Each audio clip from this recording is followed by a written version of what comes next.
Hey guys, thanks for tuning in. This is Optibotimus coming at you with another video review. And on today's episode, we're going to be taking a look at the Marvel Legends Kitty Pryde, part of the 2016 X-Men wave featuring the Juggernaut Build-A-Figure. But that's not the only Build-A-Figure part that she actually includes. For the package though, you can see you've got this nice open window, which allows you to see, obviously, Kitty Pryde, the massive arm for Juggernaut, her little Lockheed dragon, and also the other Build-A-Figure part, the more classic representation of Onslaught's head. If you had the last wave of Marvel Legend figures, the Build-A-Figure for that was Onslaught, and it came with a completely different head. Some fans were kind of meh about that whole thing, so what they did was included it here with Kitty Pryde. Then on the back, you've got all the figures that are currently in this wave that help to make up Juggernaut, and then at the top here it says, with her ability to elude attacks by making herself intangible, Catherine Kitty Pryde is an expert of defense. But for the packaging on her, that's about it. So without further ado, let's get her out here and see how cool she actually is.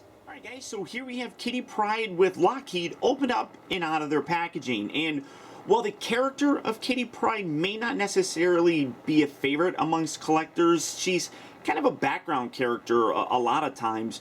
In terms of action figures, this one might actually be the best one in this entire wave. It just really turned out very, very nicely. Now for her accessories, as you can see, she does come with the right arm for Juggernaut, which we'll put together and take a closer look at when we actually visit that figure. She also comes with her a little companion Lockheed, which as you can see is molded in this nice metallic purple plastic, and you can see some really nice sculpted detail like in the wings, that you got some ridges and some kind of bumps throughout the rest of the body. You got his tail here, you got little horns, and then you got a couple little yellow specks for his eyes, but really nice detail. You can even see kind of like sculpted teeth in there, which all comes together very nicely on this guy. I really like how this actually turned out.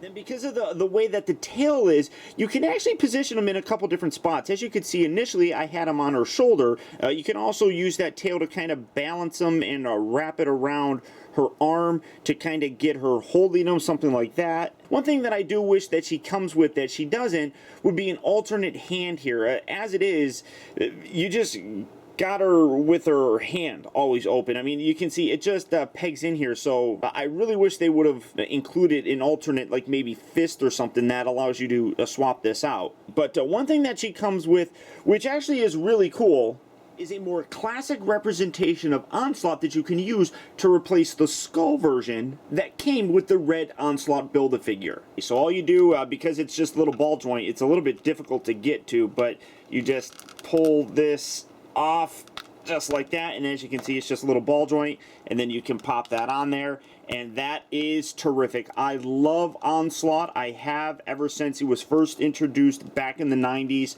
This is just a great character, and the figure is great as well. And now having that, you know, more classic head just works so much nicer. One thing that I will say though is because you got a more shiny kind of plastic on a lot of the body here, the red on here really doesn't seem to match all that much, to be totally honest. It looks a little bit darker. Even here where it's a heavier duty rubber kind of plastic, it doesn't match really the same. And then the purple trim is a metallic kind of look that really doesn't match with the purple on the rest of the figure itself, but it still looks absolutely terrific and just gives a much overall better presentation for Onslaught than the red Onslaught, the head that we initially got. I understand that this is meant to be, you know, Red Skull inhabiting the Onslaught body and everything, but this isn't really what fans wanted. This is, and kudos to Hasbro for finally giving it to us. Now coming in to take a closer look at Kitty Pryde, for the face sculpt, as you can see, they did a terrific job here. The sculpting is just really very realistic and has a very natural look. I like the very subtle lipstick color that they gave her. One thing that is a little bit unfortunate, I don't particularly like how this is a separate piece glued on there. That kind of looks ugly from some angles. And then unfortunately the ponytail here is stationary. Well, at least most of them are. Mine isn't.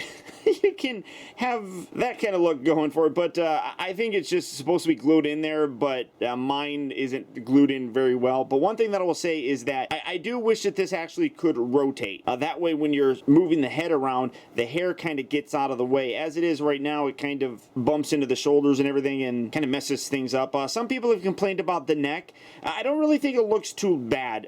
From that angle, I mean, it does look like it's a little bit longer of a neck, but I don't think it's really ridiculous, to be totally honest. I mean, she's a skinny girl, and you know, a lot of times thinner bodies and everything have longer necks, so I don't know. I don't think it looks all that bad. From the back and the side here, it does look a little bit ugly because you can see the joint, but I don't think it's terrible. For the paint on the rest of the body, as you can see, it's just done in this black and yellow. Again, very nice muscular and feminine sculpt to the body, which looks really quite good. I like the way that the belt here kind of sits down here on her hips. I like that. You got the nice X-Men logo in there as well. The gloves look really nice. I like how they're split here in the back of them. Gives it a very cool, unique look.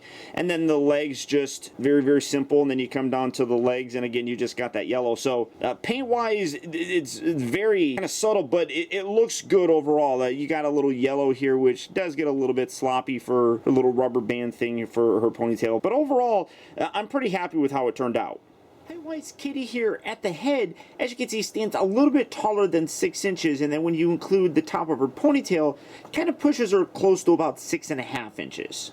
For her articulation, the neck here is on a ball joint, so you get a nice range of motion with it, but that's not really a realistic sort of range. But you can get it looking left and right, up and down, and then you do have that hinge right there, and I'm just going to leave that off. You got that hinge that can move up and down, so you get a nice range of motion there. The shoulders here are on pin hinge joints, so you can rotate those all the way around. They move up and down. The elbows, same type of joints, move forward and back, and then they also rotate. Again, you got the same type of joint here at the actual wrist, so you can rotate that around. They hinge forward and back. At her diaphragm here, you got a nice ball joint, so you get a full range of motion there. Nothing at the waist or anything. The hips move forward and back fairly nicely. They move in and out. They rotate at the upper part of the thigh. They have 2 joints here at the knee, and then the ankles hinge forward and back, and then they also have that little ankle rocker, which is really kind of weird because in doing it, you end up kind of twisting the leg to kind of do it, but it you know, allows for, you know, wider poses and things of that nature.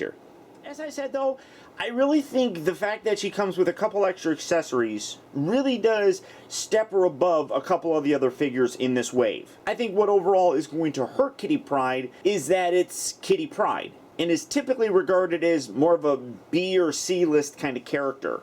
In terms of overall value, though, that's where I think this figure excels. I think you're actually getting more for your money. That being said, I do wish she came with an extra hand so that you always don't have to have her hand like that.